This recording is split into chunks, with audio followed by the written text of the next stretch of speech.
आइए हम प्रार्थना करें। हे परमपिता परमेश्वर, तुझे धन्यवाद देते हैं कि आज फिर आपने हमें मौका दिया है तेरे वचनों पर मनन चिंतन करने के लिए और तेरे वचन को अपने जीवन में अपनाने के लिए। हमारे साथ रहे ताकि हम तेरी कृपा से भरपूर रहें और हम तेरे हो जाएं, अच्छे कार्यों से, प्रार्थनाओं से, वचन को पढ़ते हुए तेरी राहों पर चलें। प्रार्थना करते हैं अपने प्रभु यीशु ख्रीस्त के द्वारा, आमीन। प्रिय भाइयों तथा बहनों, आज हम लोग मनन चिंतन करेंगे विधि विवरण के ग्रंथ से 26 अध्याय 16 से 19 वाक्य और संत मत्ती का सुसमाचार 5 अध्याय 43 से 48 वाक्य।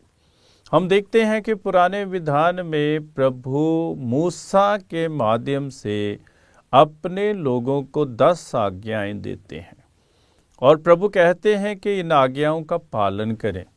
और जब हम इन आज्ञाओं का पालन करते हैं तो हम प्रभु के हो जाते हैं। जब प्रभु ने हमें जो नियम दिए हैं उनको हम अपने हृदय में बसाएं और अपने जीवन में उतारें, तब प्रभु के जैसे हम भी बनते हैं और प्रभु की कृपा हमारे जीवन में बढ़ती है और हम प्रभु के वचन के अनुसार अपने जीवन बनाते हैं। तो हम इन पर चलते रहें। जो आज्ञाएं प्रभु ने हमें दी है, जो नियम प्रभु ने हमें दिए हैं, इन पर चलते रहें और अपने सारी आत्मा से इनका पालन करें, क्योंकि जब हम लोग इनका पालन करेंगे तो हम प्रभु की संतान कहलाएंगे। तो ऐसा करने से हम प्रभु के हो जाते हैं। प्रभु के नियम और आज्ञाएं हमें अनुशासित बनाती है। आज्ञाएं प्रभु की और नियम हमें अनुशासन में आगे बढ़ाती है और इनसे हम प्रभु के मार्गों पर चलते हैं, प्रभु की राहों पर चलते हैं, प्रभु के रास्ते पर चलते हैं, प्रभु की मर्जी के अनुसार हम अपना जीवन जीते हैं, प्रभु की इच्छा के अनुसार हम अपना जीवन बनाते हैं। तो ये जो प्रभु के आदेश हैं, आज्ञाएं हैं, नियम हैं, ये हमारे लिए मार्गदर्शक हैं और इनके अनुसार हम अपने जीवन में आगे बढ़ते हैं। ये हमारे जीवन को सही दिशा की ओर ले जाते हैं। तो प्रभु के साथ हमारे संबंध को ये नियम और आज्ञाएं बढ़ाती हैं, इसलिए हमें उनको अपने जीवन में उतारना है। तो इनके द्वारा हम प्रभु के अपने बन जाते हैं। जब हम उनके मार्ग पर चलते हैं, उसके नियमों, आदेशों तथा आज्ञाओं का पालन करते हैं और उसकी बातों पर ध्यान देते हैं, तो प्रभु हमें आश्वासन देते हैं कि मैं आपका ईश्वर होऊंगा। तो प्रभु हमारे ईश्वर बन जाते हैं, क्योंकि जब हम उनकी आज्ञा का पालन करेंगे, उनके नियमों को अपने जीवन में अपनाएंगे, तो हम प्रभु के जैसे कहा गया है हो जाते हैं। तो प्रभु हमारे ईश्वर होंगे और जब हम उनकी आज्ञाओं का पालन करते हैं तो हम उसकी प्रजा होंगे, हम उसके प्रिय लोग होंगे। और हम जानते हैं कि इस्राएल को प्रभु अपने लिए एक विशेष प्रजा के रूप में चुनते हैं और प्रभु स्वयं हमें सबसे अधिक सम्मान, ख्याति तथा महिमा प्रदान करते हैं। जैसे उन्होंने इस्राएल को किया, इस्राएल के साथ किया, इस्राएल को सम्मान दिया, अधिक सम्मान दिया, ख्याति दी और महिमा दी, वैसे जब हम भी अपने जीवन में प्रभु की आज्ञाएं और प्रभु के नियमों का पालन करते हैं तो हमें भी प्रभु सम्मान देंगे, अधिक सम्मान देंगे, ख्याति देंगे और महिमा देंगे। तो प्रभु ने ऐसा इस्राएल के साथ किया, आज वो हमारे साथ भी यही वादा करते हैं, हमें भी यही आश्वासन देते हैं तो हम उनकी पवित्र प्रजा बने। कैसे हम लोग पवित्र प्रजा बन सकते हैं? जब हम उनके मार्गों पर चलते हैं और उनके नियमों और आदेशों का अपने जीवन में पालन करते हैं, तब हम प्रभु की पवित्र प्रजा बन जाते हैं। तो ये उनका इस्राएल के साथ आश्वासन रहा है और आज यही आश्वासन प्रभु हमें देते हैं कि जब हम पवित्र बनते हैं, हम प्रभु की राहों पर चलते हैं, तो प्रभु हमारे भी ईश्वर होंगे। हम पवित्रता का जीवन बिताने के लिए बुलाए गए हैं।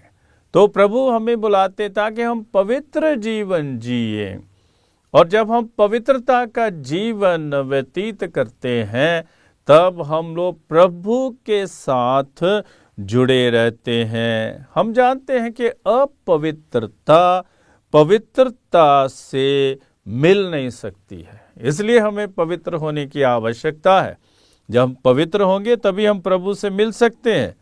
यदि हम ईश्वर से मिलना चाहते हैं तो हमें पवित्रता के मार्ग पर चलना होगा, और जब हम लोग पवित्रता के मार्ग पर चलते हैं तो तब हम प्रभु हमारे ईश्वर बनते हैं।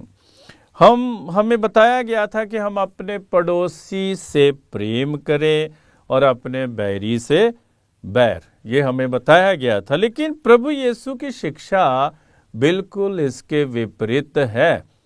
जैसा कि हम सुन रहे हैं कि पवित्रता का रास्ता ही हमें प्रभु के मार्गों पर ले जाता है और हमें प्रभु का बनाता है। तो ऐसे ही प्रभु की शिक्षा है।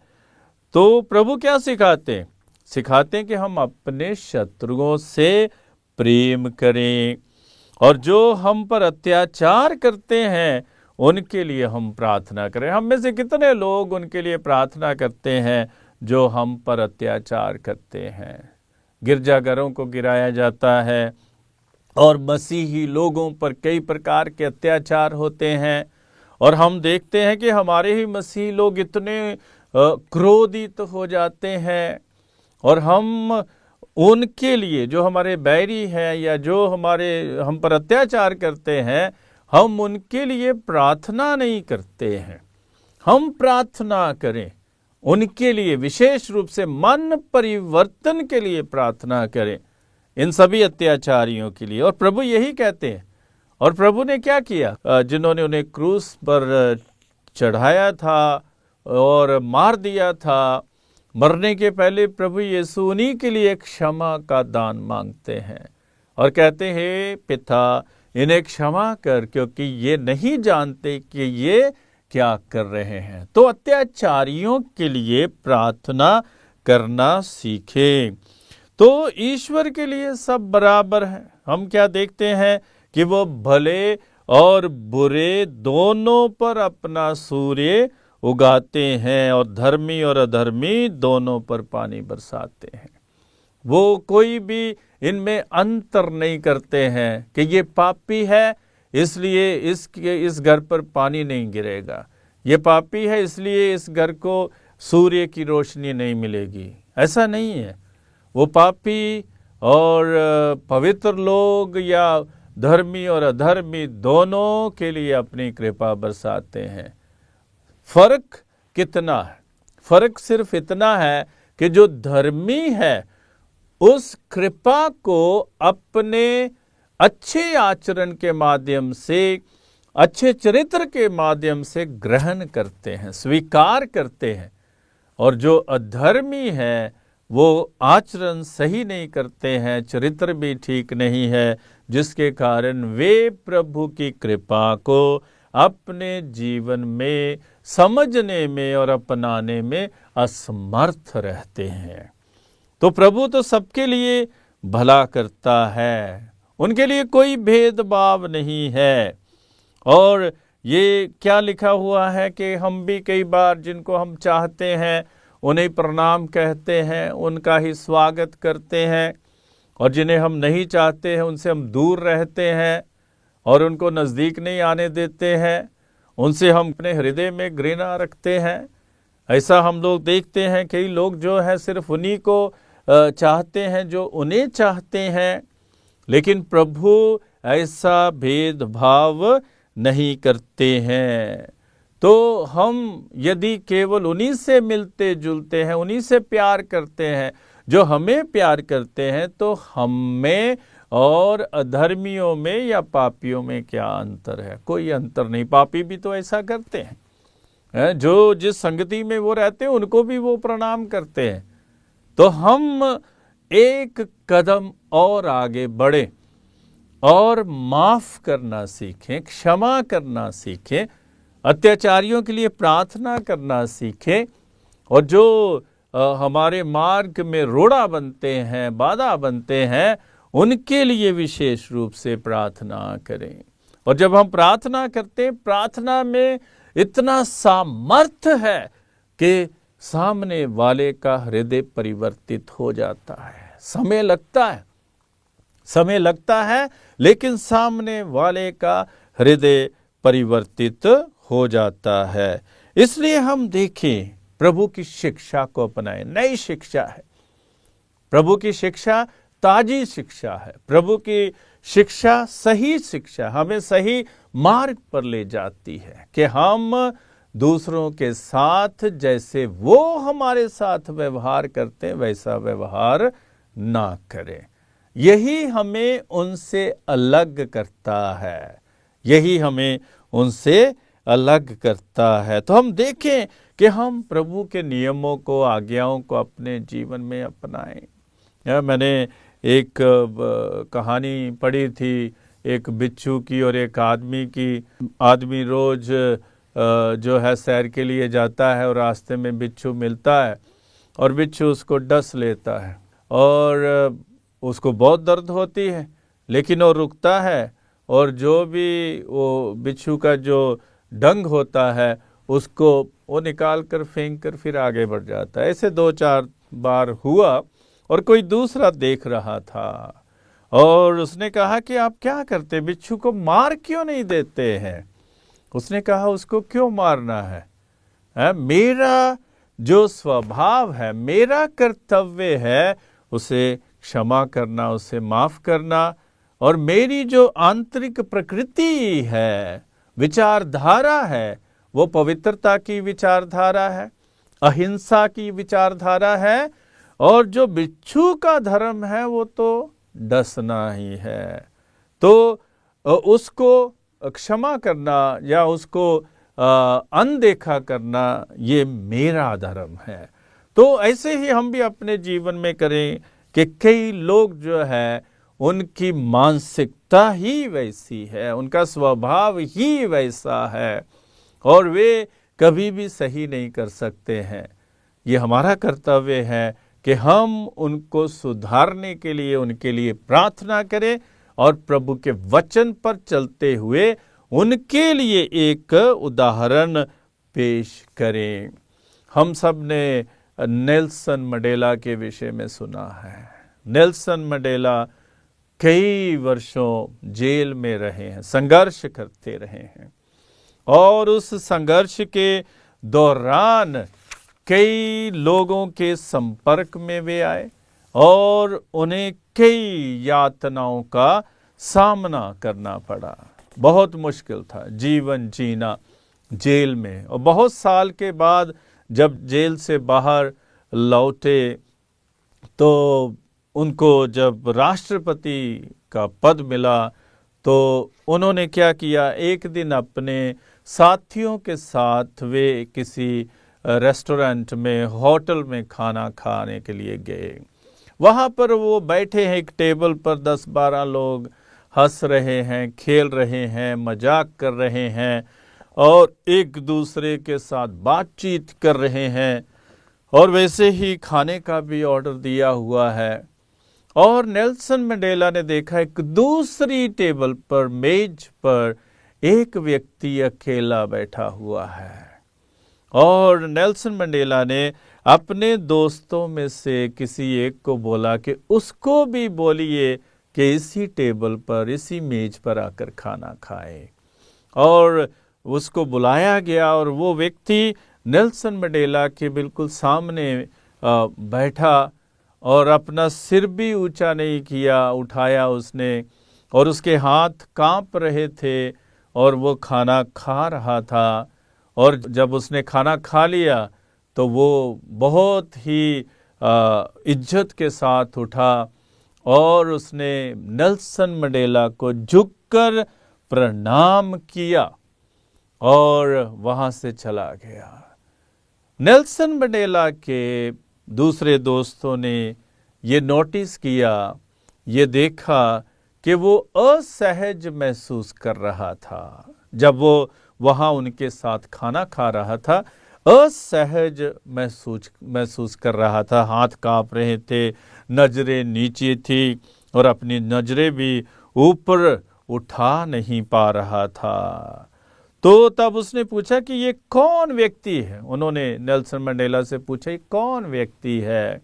नेल्सन मंडेला ने कहा, ये जिस जेल में मैं था उस जेल का जेलर है। और जब मुझे भूख लगती थी, जब मुझे परेशानी होती थी, तो जब मैं इनसे रोटी मांगता था तो ये मुझ पर पेशाब कर देते थे। तो अभी जो है मैंने इनको माफ कर दिया है, मैंने इनको क्षमा कर दिया है, और आज ये है, ये हमारे ही संगति में असहज महसूस कर रहा है, क्योंकि वो अपने किए हुए पर पश्चाताप कर रहा है कि मैं इनके साथ कैसा व्यवहार करता था और आज इन्होंने मेरे साथ कैसा व्यवहार किया है। जो मैं इन पर अत्याचार करता था और इस व्यक्ति ने मुझे अपने ही मेज पर बुलाकर, अपने ही टेबल पर बुलाकर, अपने ही साथियों के साथ, अपने ही दोस्तों के साथ खाना खिलाया। हमारा व्यवहार भी ऐसा होना चाहिए। कई बार हम अपने अत्याचारियों को क्षमा नहीं करते हैं। बहुत से लोग हमसे कई बार नाराज हो जाते हैं, क्रोधित हो जाते हैं और हमारे विषय में कई प्रकार की बातें करते हैं। लेकिन मैंने भी अपने जीवन में यही सीखा है कि हम क्षमा करते हुए आगे बढ़ें। जब हम दूसरों को क्षमा करते हुए आगे बढ़ते हैं, हमारे जीवन में शांति का अनुभव होता है। और क्षमा हम क्यों करते हैं? क्योंकि प्रभु का यही स्वभाव है।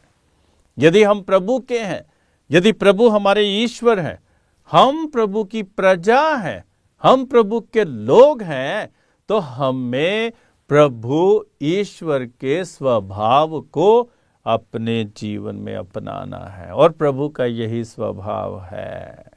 क्या लिखा है कि धन्य है वह मनुष्य जिसके पाप क्षमा हो गए हैं। कौन क्षमा करता है? ईश्वर क्षमा करता है। जब मेरे पाप क्षमा हो गए हैं तो क्यों नहीं मैं दूसरों के पापों को भी क्षमा करूं। तो हमारी शिक्षा क्या है? ख्रिस्तीय शिक्षा क्या है? ख्रिस्तीय शिक्षा के अनुसार हम तभी पूर्ण बन सकते हैं जब हम प्रभु द्वारा बताए हुए रास्ते पर चलते हैं। हमारे विचार, हमारी सोच, हमारा स्वभाव, हमारा व्यवहार, हमारा आचरण, हमारी भाषा, हमारा चाल चलन प्रभु के वचनों के अनुकूल होना चाहिए। तभी हम पवित्र बन सकते हैं, तभी हम पूर्ण बन सकते हैं, तभी हम उसकी प्रजा और वह हमारा ईश्वर बन सकते हैं। और हमें अधिक सम्मान, ख्याति और महिमा प्रदान हो सकती है। हम विचार करें, प्रभु की आज्ञाएं हैं हमारे पास, प्रभु के आदेश हैं हमारे पास, प्रभु की शिक्षा है हमारे पास, प्रभु के नियम हैं हमारे पास। क्या हम इन बातों पर अपने जीवन में अमल करते हैं कि नहीं? कहीं पर रहते हुए एक बहुत बुजुर्ग महिला हो गई थी। उसके साथ मैं बैठा करता था, जाया करता था, लेकिन वो अपने एक बेटे को प्यार नहीं करती थी, बातचीत भी नहीं करती थी। और मैंने उनको कहा कि अभी तो आप बुजुर्ग हो गए, पता नहीं कितने दिन इस धरती पर रहेंगे, क्यों नहीं उसको माफ़ करते, क्षमा करते। लेकिन उसका हृदय बहुत कठोर था। बोली नहीं, मैं उसे क्षमा नहीं कर सकती हूँ। ऐसे भी लोग हैं इस संसार में जो बिना दूसरों को क्षमा किए ही मर जाते हैं। और एक बात हमें समझना है, जब हम दूसरों को क्षमा नहीं करते हैं तो इसका अर्थ यही है कि हमने अपने आप को क्षमा नहीं किया है। जब हम दूसरों को क्षमा करते हैं, हम उन्हें मुक्त करते और हम भी मुक्त हो जाते हैं। इसलिए क्षमा करना सीखें। पवित्रता का रास्ता आसान नहीं है। पवित्रता का रास्ता बहुत ही कठिन है। ये मार्ग बहुत कठिन है। हम एक दिन में ही पवित्र नहीं बनेंगे। हमारे विचार जो हमारे हृदय में पैदा होते हैं वे पवित्र होने चाहिए, वे अहिंसक होने चाहिए। हमारे विचार प्रभु की कृपा के अनुसार होने चाहिए। हमारे विचार प्रभु की आज्ञाओं और प्रभु के नियमों के अनुसार होना चाहिए। हमारे विचार प्रभु के जीवन के अनुसार होने चाहिए। और जब प्रभु के जीवन के अनुसार हमारे विचार हैं तो हम कैसे अत्याचारियों के लिए प्रार्थना नहीं कर सकते हैं? हम करें। और मैं अपने जीवन में रोज ऐसा करता हूं। जो भी मुझे किसी प्रकार से कैसे भी तंग करता है, और एक ही हथियार है हमारे पास उनको बदलने का और अपने आप को बदलने का, और वो है प्रार्थना। उनके बदलने का और हमारे अपने आप को बदलने का। प्रार्थना ही एक हथियार है। तभी हम पवित्र बनेंगे, तभी हम प्रभु के योग्य बनेंगे। आइए हम लोग कुछ बिंदु हैं उन पर विचार करें। सबसे पहला विचार है, प्रभु के नियमों और आज्ञाओं का सारी आत्मा से पालन करें। इसमें ढील नहीं होनी चाहिए। प्रभु के वचनों को अपनी आंखों के सामने रखें। जब मैं उठता हूं तो पहली बात मेरे मन में आती है वो एक प्रार्थना की बात होती है। प्रभु से कहते हैं कि प्रभु देरी ना कर, मुझ पर दया कर, मुझ पर रहम कर और मुझे अपनी राहों पर चला। दूसरी बात है, इससे हम प्रभु की प्रजा बनते हैं और प्रभु हमारा ईश्वर बनता है जब हम लोग उनकी आज्ञाओं का पालन करते हैं।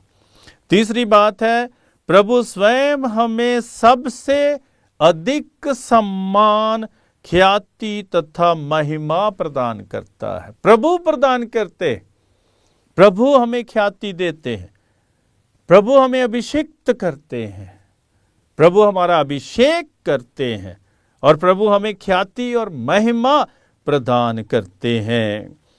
चौथी बात है, हमारा जीवन पवित्र हो।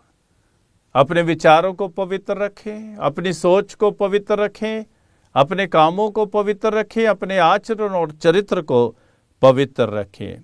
पांचवी बात, अपने शत्रुओं से प्रेम करें। शत्रुओं से प्रेम करें। जब आप शत्रुओं से प्रेम करेंगे तब उनका मन परिवर्तित हो जाएगा। और छठी बात है, अत्याचार करने वालों के लिए प्रार्थना करें। हम उनके जैसे ना बने जैसे वो हैं। हम प्रार्थना करें, विनम्र होकर प्रार्थना करें। और जब हम दिल से, हृदय से प्रार्थना करते हैं तो अत्याचारियों के मन भी परिवर्तित होते हैं। और सातवीं बात है, ईश्वर कोई भेदभाव नहीं करते। ईश्वर किसी के साथ भी भेदभाव नहीं करते। ईश्वर ने हमें स्वतंत्रता दे रखी है, स्वतंत्रता दे रखी है। क्या लिखा है वचन में, हे नौजवान, जो तू करना कर, लेकिन ये मत भूलना कि एक दिन तू बुजुर्ग हो जाएगा और तुझे लेखा देना पड़ेगा। ये भी याद कर। स्वतंत्र है, कुछ भी करना है कर, लेकिन एक दिन लेखा देना पड़ेगा।